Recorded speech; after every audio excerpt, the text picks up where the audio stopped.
오늘 우리가 봉독한 베드로전서의 말씀은 특별한 상황 속에서 전해진 편지 형식의 내용입니다. 당시 교회가 직면하고 있었던 문제, 크게 두 가지의 심각한 문제가 있었습니다. 하나는 예수님의 재림이 지연됨으로 인하여서 성도들에게 점점 예수님의 재림에 대한 소망이 줄어들어가는 그런 상황이었고, 또 하나는 교회 외부로부터 오는 심한 핍박, 박해가 있었습니다. 그래서 이 두 가지 이유가 교회 안팎으로 영향을 끼칠 뿐만 아니라 이 두 가지가 상승 효과를 얻어가지고 성도들의 믿음이 점점 약해지면서 심지어 신앙에서 떠나는 이들도 생겨나기 시작했습니다. 이러한 상황이 발생할 수밖에 없는 것이 예수 그리스도가 다시 오신다라는 그 내용을 갖고 계속적으로 교회가 확장되어 가는 중이었습니다.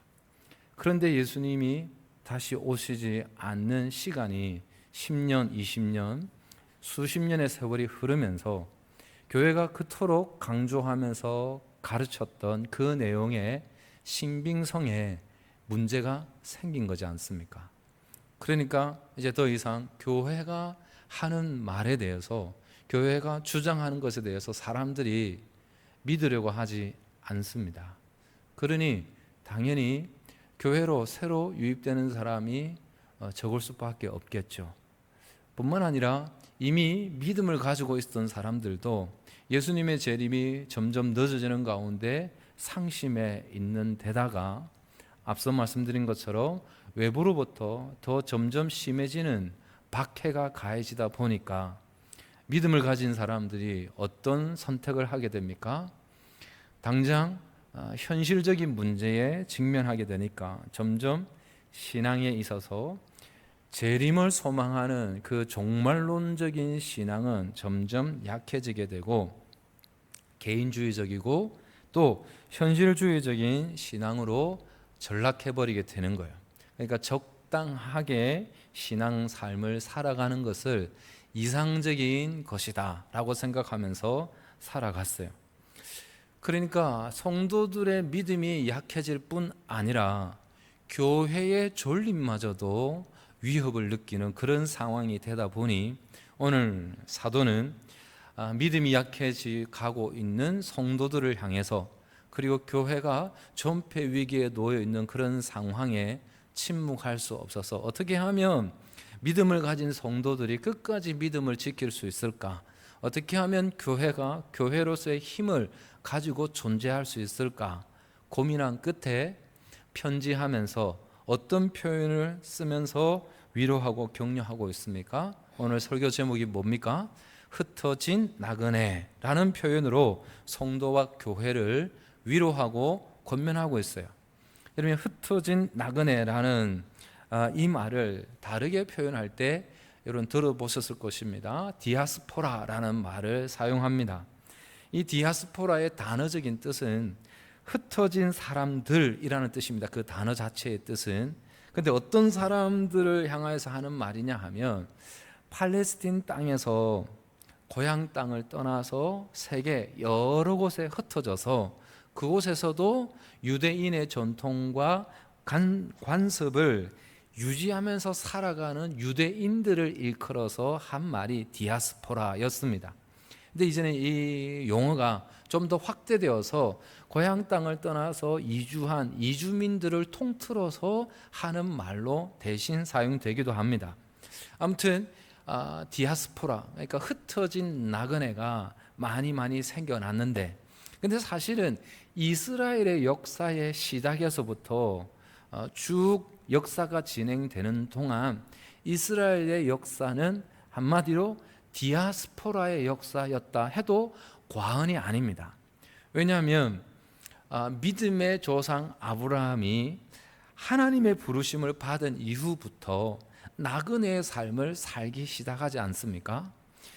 아브라함을 하나님께서 부르실 때 뭐라고 부르십니까? 너의 고향, 친척, 아비 집을 떠나라 라고 말씀하십니다.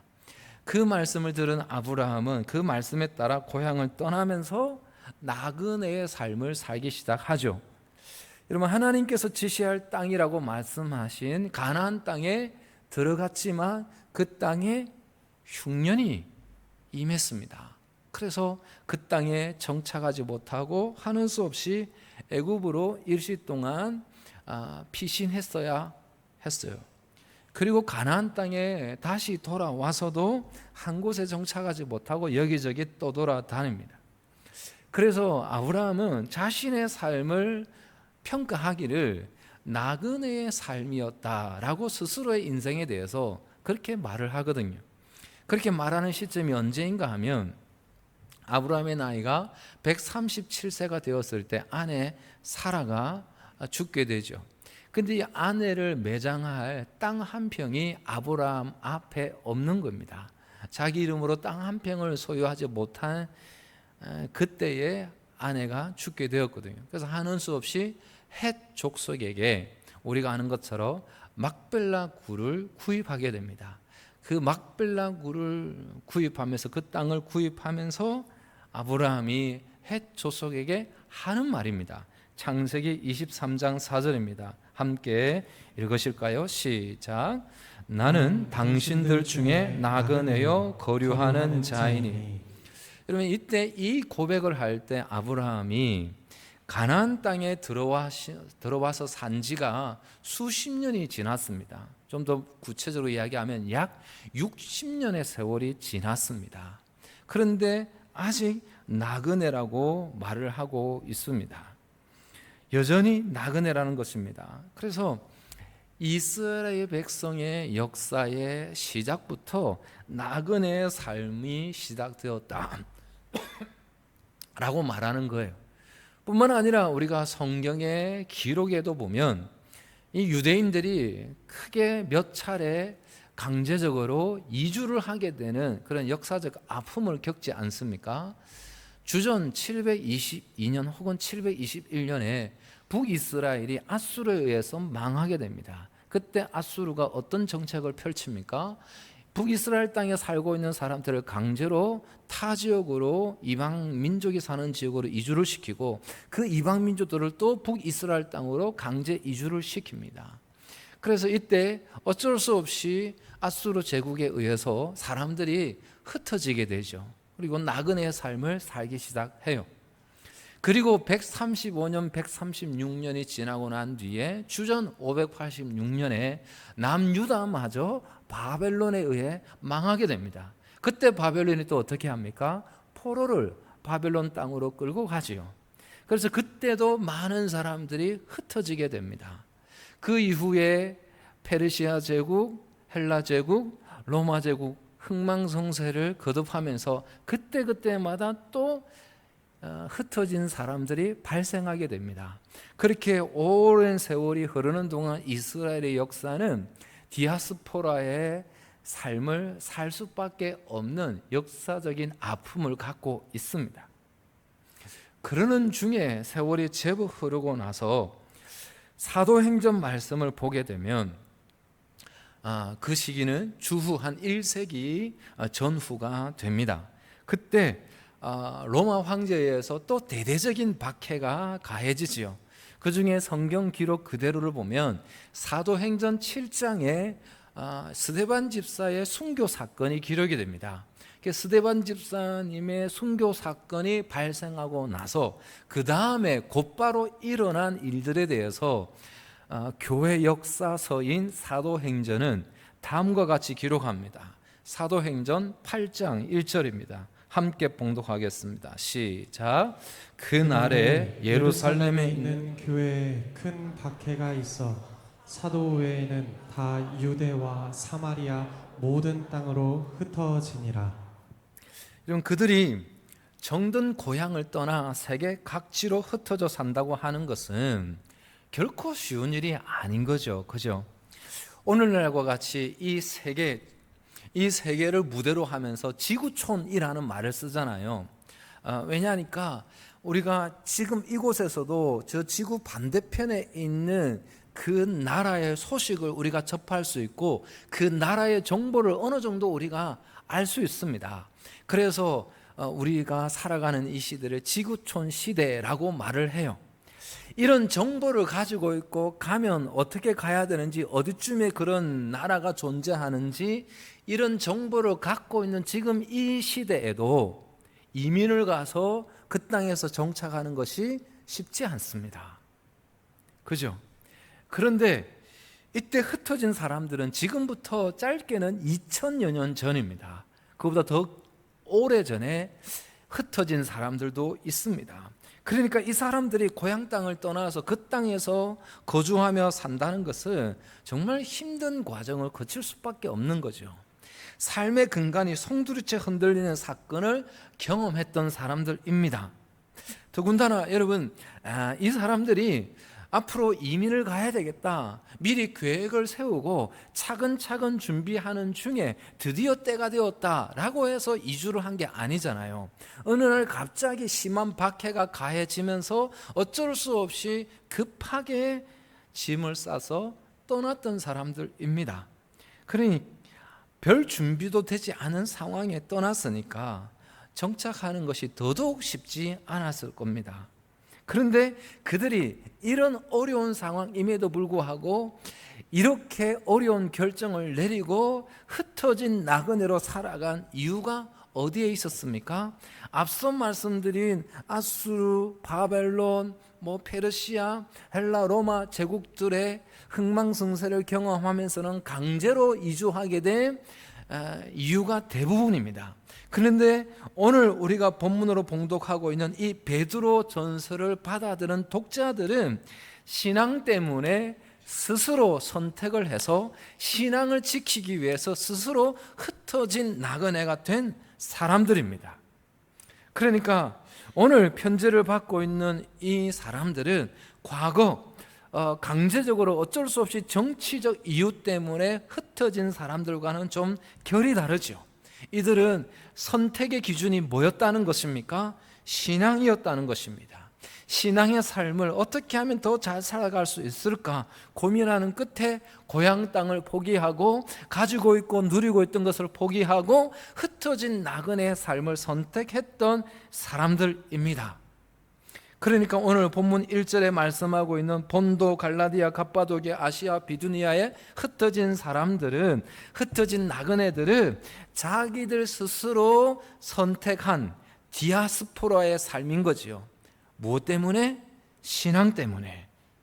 신앙을 지키기 위해서 스스로 그 고생의 길을 선택했던 사람들입니다. 마치 그들의 믿음의 조상 아브라함이 하나님의 말씀을 들었을 때에 그 말씀에 순종하여서 고향 땅을 떠났던 것처럼 그들 역시 하나님을 향한 신앙을 위해서 고향을 떠나 떠돌이 생활을 하는 나그네의 삶을 선택한 것입니다. 그래서 그렇게 신앙 때문에 흩어진 나그네의 삶을 선택한 그들을 향하여서 성경은 뭐라고 그들을 표현하고 있습니까? 이어서 흩어진 나그네 곧 2절 다 함께 봉독하실까요? 시작. 곧 하나님 아버지의 미리 아심을 따라 성령이 거룩하게 하심으로 순종함과, 이어서도 부연 설명이 나오는데요. 어쨌든 이들이 어떤 사람들이라는 거예요? 성령의 거룩하게 하심으로 순종한 사람들, 그리고 예수 그리스도의 피뿌림을 얻기 위하여 택하심을 받은 자라고 표현하고 있어요. 이들은 하나님께 순종하기 위해서 흩어진 나그네의 삶을 선택한 사람들이라는 겁니다. 여러분, 신앙을 포기하고 고향에 머물면서 좀 더 편안하게 살 수 있었죠. 하지만 이들은 그 좀 더 편안한 삶을 포기하고 신앙을 지키기 위해서 다소란 표현을 적절하지도 않을 수도 있어요. 생각했던 것보다 훨씬 심한 고생과 어려움을 당한다 하더라도 신앙을 포기할 수 없어서 그 삶을 선택한 사람들이라는 겁니다. 사랑하는 여러분, 과거 믿음의 백성들이 신앙 때문에 나그네의 삶을 선택하며 살았다면 오늘 우리도 신앙 때문에 나그네의 삶을 선택하는 것이 성경의 가르침이고 성경의 권면이라는 거겠죠. 때문에 저와 여러분들도 이 땅의 삶을 살아가면서 신앙 때문에 나그네의 삶을 선택할 수 있기를 주님의 이름으로 축복합니다. 그렇다면 이 나그네의 삶은 구체적으로 어떤 삶을 말할까요?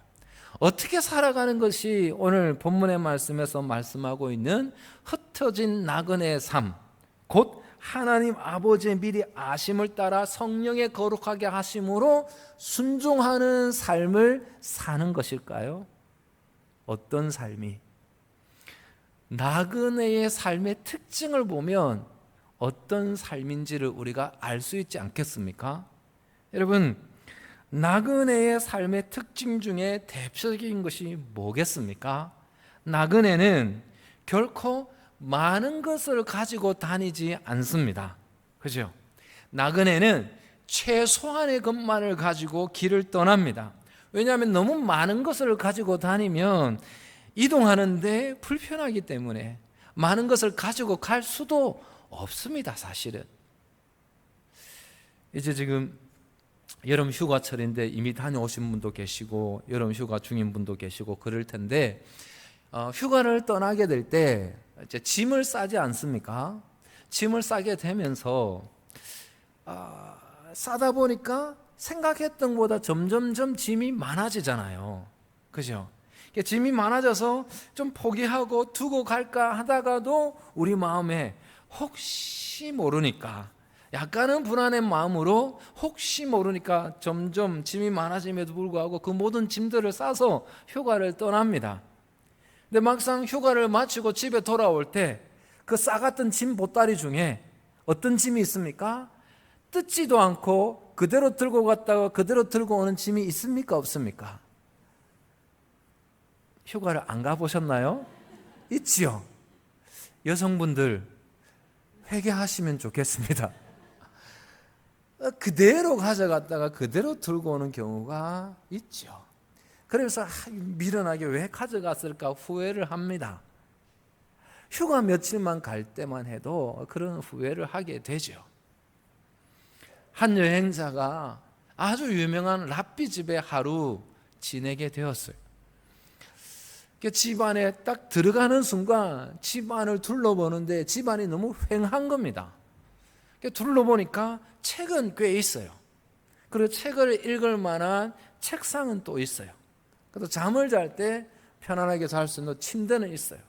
그 나머지 아무리 둘러봐도 기본적으로 있어야 할 가구도 보이지 않고 집기류가 보이지 않는 거예요. 그래서 이 여행자가 랍비에게 물었어요. 아니 왜 집에 가구가 보이지 않냐고. 생활하는데 기본적으로 필요한 이런 집기류들이 보이지 않냐고 물었어요. 그래서 랍비가 다시 여행자에게 반문하는 거예요. 그럼 당신은 지금 가구를 들고 있냐고, 당신이 가지고 있는 가구를 한번 보자고. 그러니까 이 여행자가 아니 저는 지금 여행 중인 나그네입니다. 그런데 무슨 가구를 가지고 다니겠습니까? 그러니까 랍비가 뭐라고 대답을 했겠습니까? 예, 저도 지금 인생의 여행 중인 나그네입니다. 라는 대답으로 큰 가르침을 줬다는 전설 같은 이야기가 있습니다.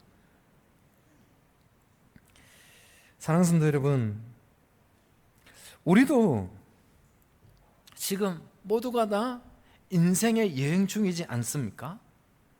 나그네 인생을 살아가고 있잖아요. 앞서 말씀드린 것처럼 나그네는 절대 많은 짐을 가지고 다니지 않습니다. 더 가지고 다니려고 하지도 않습니다. 또 더 많은 것을 사 모으려고도 하지 않습니다. 왜냐하면 가지면 가질수록 불편하기 때문이죠.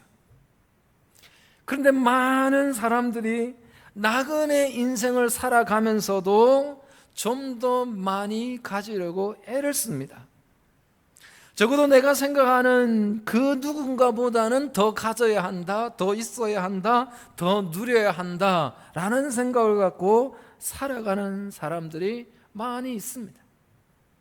사랑하는 성도 여러분, 어쩌면 우리는 우리가 생각하는 것보다 너무 많이 가지고 있기 때문에 우리의 영원한 고향, 본향인 천국을 사모하며 살아가기보다 나그네의 삶을 사는 현재의 미련을 두고 집착을 하며 살아가고 있는지도 모릅니다. 여러분, 만약 우리가 가진 것이 없다면, 아니 가진 것이 전혀 없다면 하나님께서 명령하실 때, 하나님께서 말씀하실 때 그 명령과 그 말씀에 좀 더 쉽게 반응할 수 있겠죠. 좀 더 쉽게 순종할 수 있겠죠. 그런데 주님이 말씀하심에도 불구하고, 말씀을 듣고 깨달았음에도 불구하고 우리가 그 말씀에 순종하지 못하고 주저하는 여러 가지 이유가 있겠습니다만은, 그 여러 가지 이유 중에 하나가 우리가 생각보다 많은 것을 가지고 있기 때문에, 우리가 생각보다 많은 것을 누리고 있기 때문에, 그 가지고 있고 누리고 있는 것을 포기하는 것이 쉽지 않기 때문에 주님의 말씀 앞에 순종하는 것이 쉽지 않은 것일 수 있겠죠. 그 사실을 알면서도 여전히 우리는 자꾸만 더 가지려고 하고 더 누리려고 하는 그 욕심을, 그 마음을 버리지 못합니다. 여러분, 아브라함이 하나님의 부르심을 받을 때 하나님께서 너의 고향과 친척과 아버지 집을 떠나라 라고 말씀하신 것을, 그 말씀이 가지고 있는 의미가 뭐예요? 아브라함이 안정적이라고 이제 이렇게 살면 살 수 있을 것이라고 생각했던 그 모든 것들을 내려놓고 포기하고 떠나라는 거잖아요. 사랑하는 성도 여러분, 우리의 삶을 안정시켜주는, 우리의 삶을 지탱해 준다고 생각하는, 우리가 생각하는 그 어떤 것들을 붙잡고 살아가고 있는데, 하나님께서는 우리들에게 그것을 내려놓으라고 말씀하는 것이죠. 사랑하는 성도 여러분, 하나님께서 왜 고향과 친척과 아버지 집을 떠나라 그렇게 말씀하면서 부르셨을까요? 그래야만 가지고 있고 누리고 있는 것을 내려놓을 수 있기 때문에, 그렇게 떠나야만 홀가분하게 떠날 수 있기 때문에, 그래서 하나님께서 아브라함을 부르실 때 그렇게 말씀하신 것이죠. 초대교회 성도들도 흩어진 나그네가 되어서 오늘 말씀에 보면 본도, 갈라디아, 갑바도기아, 아시아와 비두니아 그곳으로 다 흩어져서 살아가고 있다 말씀하고 있습니다. 근데 이들은 무엇 때문에 그렇게 흩어진 나그네의 삶을 살고 있다고요? 신앙 때문에. 신앙 때문에 그렇게 흩어진 나그네의 삶을 살아가고 있다는 것입니다. 이들이 흩어질 때 뭔가를 가지고 흩어졌을까요? 많이 가지고 갔었을까요? 그랬으면 그 흩어진 나그네의 삶을 살 수 없었겠죠. 그들은 가지고 가는 것이 거의 없었을 것입니다. 왜 그런 삶을 선택했다고요? 신앙 때문에. 신앙 때문에 나그네의 삶을 선택했습니다. 그래서 오늘 본문 이후의 말씀에 그 신앙 때문에 나그네의 삶을 선택한 그들에게 주어진 약속이 있습니다. 오늘 본문 이후에 4절의 말씀입니다. 우리 함께 봉독합니다. 시작. 썩지 않고 더럽지 않고 쇠하지 아니하는 유업을 입게 하시려니. 아멘. 땅의 것을 포기하고 기꺼이 나그네가 되었기 때문에 하나님께서 영원한 나라를 유업으로 주신다고 약속하고 있는 것입니다. 여러분, 우리가 너무나 잘 알고 있는 이치이지만, 내가 손에 들고 있는 뭔가를 가지고 있을 때, 또 다른 것을 가지려고 할 때는 이것을 내려놓아야, 그래야 또 다른 것을 잡을 수 있습니다. 하나님의 나라, 하나님의 유업을 잡기 위해서, 붙들기 위해서는 우리의 손에 잡고 있는 것을 놓아야 그것을 붙잡을 수 있습니다. 흩어진 나그네 된 사람들은 이 땅의 것을 놓은 사람들입니다. 포기한 사람들이고 내려놓은 사람들입니다. 그래서 그들은 썩지 아니하는 하나님의 영원한 나라, 그 유업을 소유하게 된 것입니다. 바라기는 저와 여러분들도 이 땅의 삶을, 흩어진 나그네의 삶을 살아서 주님이 말씀하시는 썩지 않고 더럽지 않고 쇠하지 아니하는 유업을 누리게 되는, 받게 되는 하나님 나라 백성들 되실 수 있기를 주님의 이름으로 축복합니다.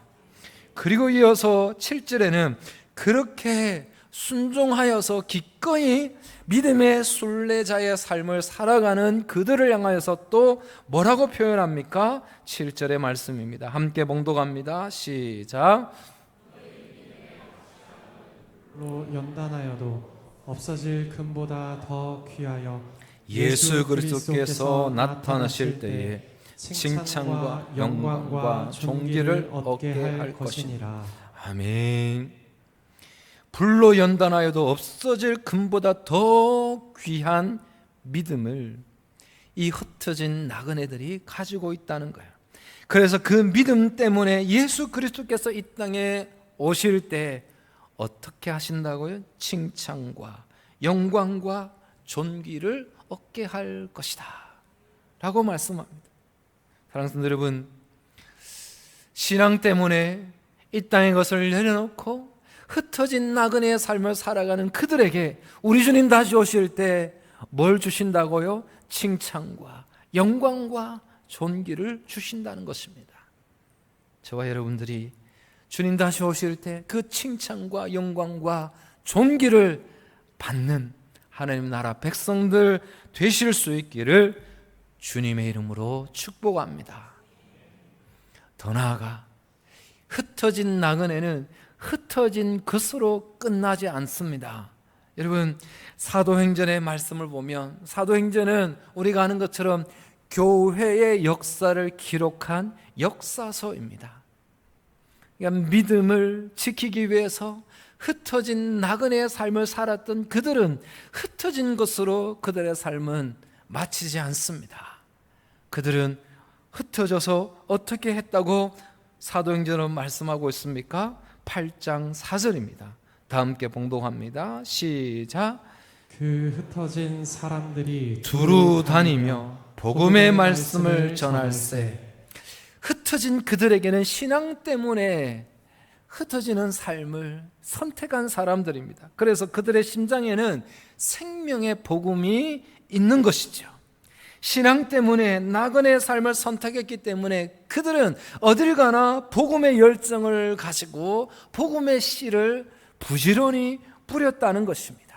그래서 그들의 발길이 닿는 곳마다 복음의 씨앗이 뿌려졌고 그 복음의 씨앗이 뿌려진 곳마다 복음의 씨앗으로 인하여서 그 복음의 씨앗이 자라고 열매를 맺어서 결국은 그들이 가는 곳곳마다 교회가 세워지게 되었던 것입니다. 그러면 우리는 이렇게 생각할 수 있습니다. 신앙 때문에 흩어진 그들이 가는 그곳에는 편안했었구나, 좀 더 좋은 환경이 주어졌구나 라는 생각을 가질 수 있을 겁니다. 그런데 성경은 그렇지 않다고 말씀합니다. 편안해서 좀 더 좋은 환경이었기 때문에 복음을 전했던 것이 아닙니다. 오히려 그들은 그리스도인이라는 이유 때문에, 신앙 때문에 고난을 당해야 하는 경우가 허다했습니다. 그 사실을 오늘 본문 이후에 베드로전서 4장에 다음과 같이 말씀합니다. 함께 봉독합니다. 시작. 너희가 그리스도의 이름으로 치욕을 당하면 복 있는 자로다. 영광의 영 곧 하나님의 영이 너희 위에 계심이라. 아멘.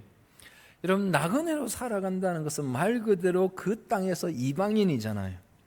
그 땅에서 이방인들을 환대해 주는 것은 거의 없습니다. 그렇죠? 오히려 이방인들은 그 땅에서 멸시를 당하고 사는 것이 어쩌면 당연한 것이라 생각이 되죠. 그래서 베드로전서 4장의 말씀에도 예수 그리스도 믿는 것 때문에 흩어진 나그네의 삶을 살기 시작했는데 이방인이라는 이유 때문에 무시를 당하고 치욕을 당하고 조롱을 당하는 일들이 있었던 것입니다. 하지만 그 모든 무시를 당하고 조롱을 당하고 치욕을 당하는 것이 예수 그리스도 때문이기, 신앙 때문이기에 그것이 오히려 복되다는 것입니다. 왜냐하면 예수 때문에, 신앙 때문에 치욕을 당하는 그에게 영광의 영, 곧 하나님의 영이 너희 위에 계심이라. 그래서 복되다는 것입니다.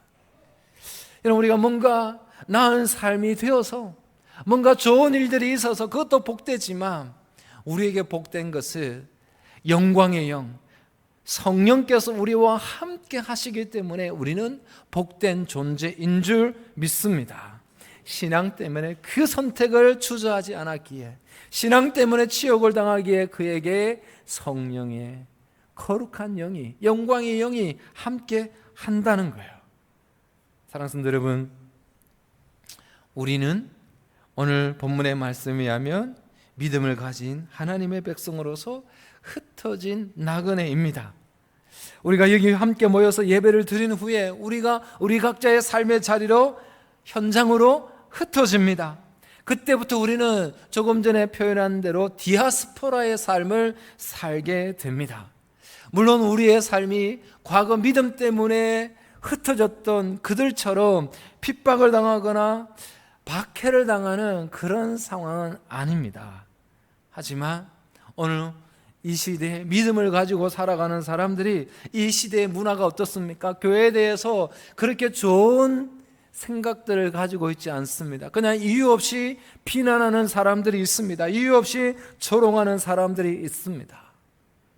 그러나 우리는 우리의 삶의 현장에서 흩어진 나그네의 삶을 살아야 됩니다. 그곳에서 복음의 씨앗을 뿌리며 살아가야 되는데, 문제는 이 복음의 씨앗을 뿌리게 되었을 때 열매를 맺어야 하지 않겠습니까? 자라나야 되지 않겠습니까? 그럼 어떻게 하면 우리가 뿌린 복음의 씨앗이 자라나고 열매를 맺을 수 있을까? 그게 또 우리의 고민이지 않겠습니까?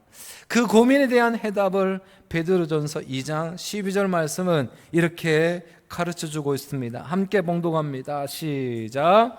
너희가 이방인 중에서 행실을 선하게 가져 너희를 악행한다고 비방하는 자들로 하여금 너희 선한 일을 보고 오시는 날에 하나님께 영광을 돌리게 하려 함이라. 아멘. 흩어진 나그네로 살아가면서 복음의 씨앗을 뿌렸는데 열매를 맺는 것이 쉽지는 않는 거지요.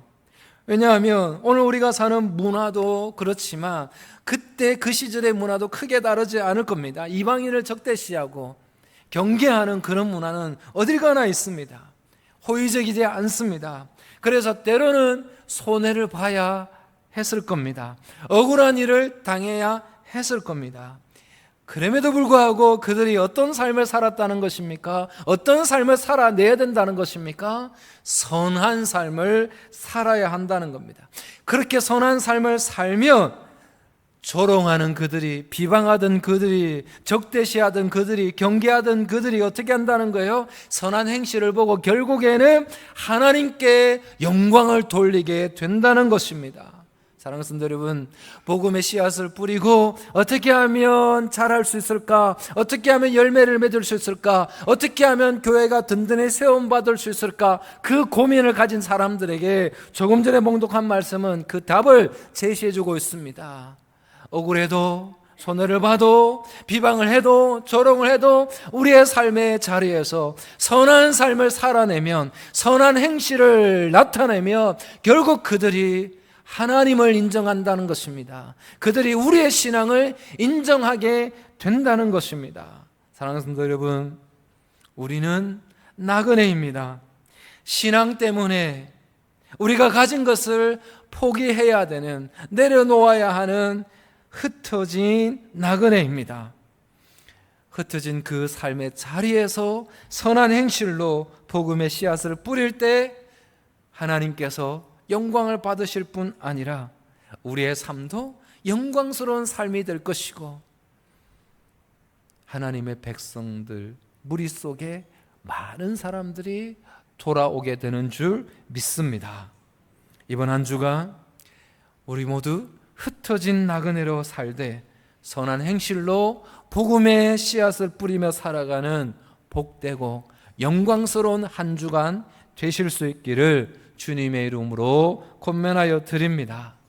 특별히 이번 한 주간은 앞에 나와 있는 현수막의 광고처럼 말씀에 집중하는 한 주간으로 보내기 원합니다.